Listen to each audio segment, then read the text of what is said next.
లోపల ఎటువంటి కార్యాచరణ జరిగింది? ఏం చెప్పారు మీరు సార్? ఇంకా అడగండి. పాలమూరు రంగారెడ్డి జిల్లాకు సంబంధించిన విషయాలే చర్చించుకుంటున్నాం.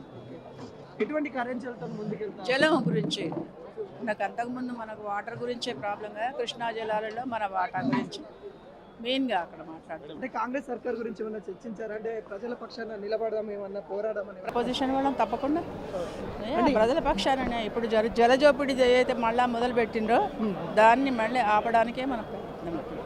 మన వాటా మనకు ఎప్పటికి ఉండాలి. కృష్ణా జలాలు కావచ్చు, గోదావరి గురించి మాట్లాడలే కానీ ఎక్కువ కృష్ణా జలాలని పాలమూరు రంగారెడ్డి ఎత్తిపోతల గురించి బాగా డిస్కషన్స్ నడుస్తున్నాయి. కార్యాచరణ దారి గురించే డైరెక్షన్. లోపల ఎటువంటి దిశానిర్దేశం చేశారు కేసీఆర్ గారు? ఏం చెప్పారు?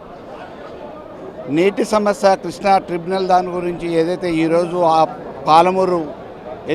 పాలమూరు రంగారెడ్డి ఎత్తిపోత పథకాన్ని ఇంతవరకు నిధులు కేటాయించకుండా నిర్వీర్యం చేసి పడవ వేడేసిరో దాని మీద నీటి వాటాల కోసం, నీటి సదుపాయాల కోసం పోరాటం చేయాలని చెప్పేసి దానికి శ్రీకారం చుట్టడం జరిగింది.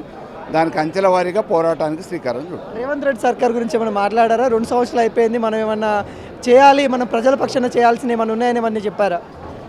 నీళ్ల కోసం ప్రాజెక్టులు కడితే వాటిని అటకెక్కించే ప్రయత్నం చేస్తున్నారు కాబట్టి తప్పకుండా ఇప్పుడు ఆ నీళ్లను సాధించడానికి రైతాంగాన్ని న్యాయం చేయటం కోసం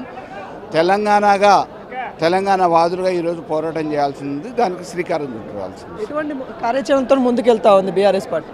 సభలు సమావేశాలు జరుగుతాయి తప్పకుండా. మండల వారీగా, జిల్లాల వారీగా సభలు సమావేశం ఏముంది, మా అధ్యక్షులు తెలంగాణ తొలి ముఖ్యమంత్రి కేసీఆర్ గారు వచ్చారు.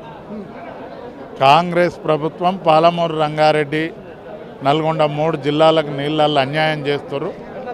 దాని మీద ఒక కార్యాచరణ తయారు చేసి ప్రజాక్షేత్రంలోకి వెళ్ళి రాష్ట్ర కేంద్ర ప్రభుత్వాలను నిలదీసి రాష్ట్రానికి రావాల్సిన వాటా కొరకు పోరాటం చేయాలనేది ఒక ఆలోచన చేసి